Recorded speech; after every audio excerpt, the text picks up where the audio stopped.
Good morning મિત્રો, કેમ છો? મજામાં જઈશો, કારણ કે આપણો વ્લોગ જોતા હોય ને મજામાં જ હોય. મિત્રો, આજે આપણે આવી ગયા છીએ મહારાષ્ટ્રના નાના એવા ડુંગરની વચારના ગામ એટલે કે આપણે ફોપસંડી ગામમાં આવી ગયા છીએ. લીલીછમ હરિયાળીની વચ્ચેનું આ સુંદર એવું ગામ એટલે ફોપસંડી ગામ, અને જ્યાં ઝરણા પણ અનેક છે. તો ચાલો હું તમને આખી ટ્રીપ એક્સપ્લોર કરાવું. પણ એની પહેલાં મિત્રો, જો તમે આપણી ચેનલને હજી સબસ્ક્રાઈબ ન કરી હોય ને તો ચેનલને સબસ્ક્રાઈબ જરૂર કરજો.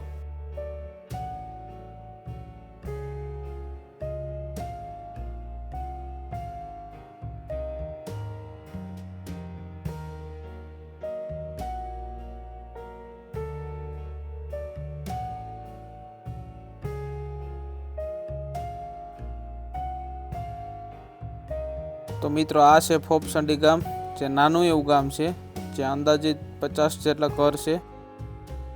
આ છે ગામનો પાણીનો ટાંકો. પહાડોથી ઘેરાયેલું આ ગામ છે, એટલે ગામની વચારેથી જ તમે બધાય ઝરણા અને લીલીછમ હરિયાળી, ખેતર, ડુંગર બધું જોઈ શકો. વરસાદની સિઝન છે એટલે એકદમ લીલોછમ ડુંગર છે. અને આપણે હવે નીકળી આગળ. આ બધાય ડુંગર છે,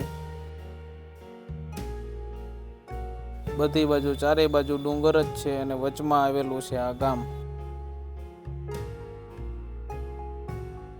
પશુ ને બધું છે અહીંયા, ઘોડા ને એવું બધું.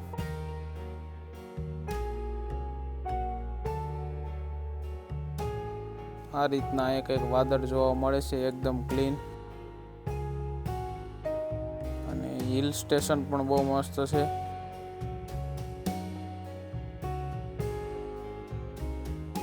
આ ટાઈપનો લુક આવે છે હિલ સ્ટેશનનો.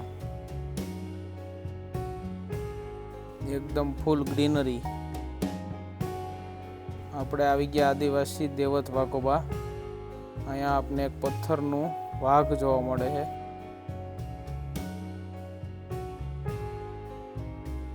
તમે જે વ્હાઈટ કલરનું જોઈ શકો છો એ બધા ઝરણા છે. જો તમે, વાદળ પણ એકદમ ક્લીન છે.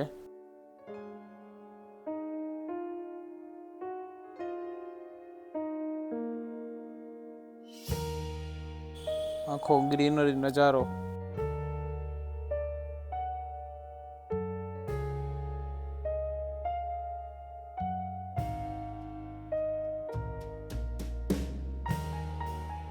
અહીંયા કંઈક આ ટાઈપની બસ આવે છે ગામડામાં.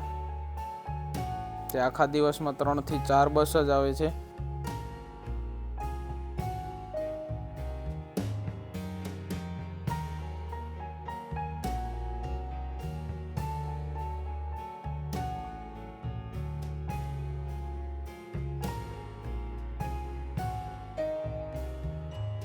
અહીંયા નાની નાની નદી અને ઝરણા પણ જોવા મળે છે. આ તમે જોવો છો એ નાની નદી છે.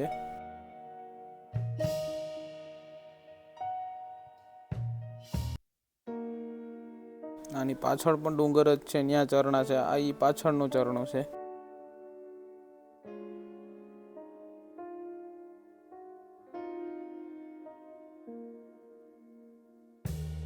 નીચે ખાઈ હોવાથી ત્યાં સ્નાન કેવું કંઈ કરી શકાતું નથી, એટલે એ ખાલી જોવાનું જ રહીએ. આ છે દેવનાલ ઝરણું અને આ છે ધારીચું ઝરણું. બધાય ઝરણા ભેગા થાય છે આ નદીમાં. હવે અનેક પ્રકારના લગભગ 400 થી 500 જેટલા ઝરણા હોય છે. આ તમે જોઈ શકો એ બધાય.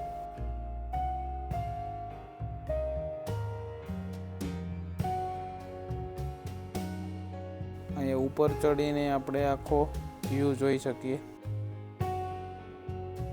ઝરણાનો અને ગ્રીનરીનો.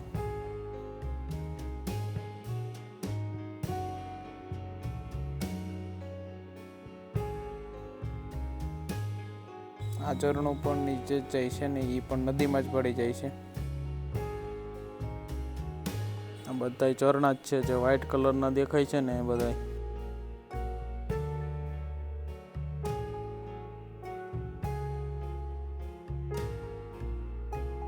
એકદમ ફૂલ નેચરલી અને ગ્રીનરી. આ બધાય ગામ છે, ગામના ઘર છે.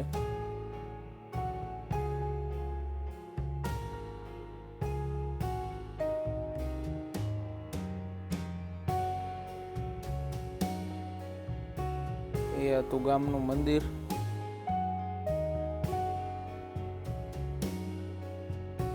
અને આ જે તમે ગ્રીન કલર જોઈ શકો એ બધા ખેતર છે. હવે આપણે જઈએ કોબડ કિલ્લા.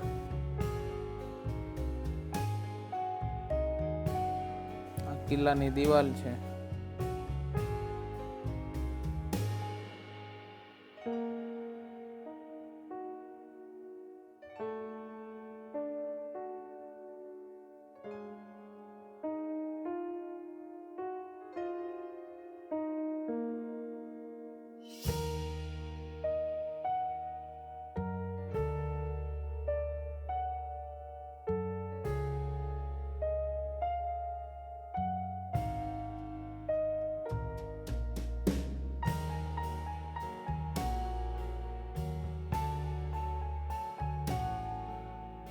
આ છે કુતરચોંડ. અને અહીંયા પણ આ ડેમ છે નાનો એવો. એકદમ શાંત વાતાવરણ અને ચોખ્ખું પાણી છે અહીંયા. આ ડેમનું જ પાણી છે બધું. બધા ઝરણા ભેગા થઈ નદીમાં અને નદીમાંથી આવે આ બાજુ, એટલે આ ડેમમાં બધું પાણી ભેગું થાય. એકદમ ક્લીન પાણી છે, ચોખ્ખું.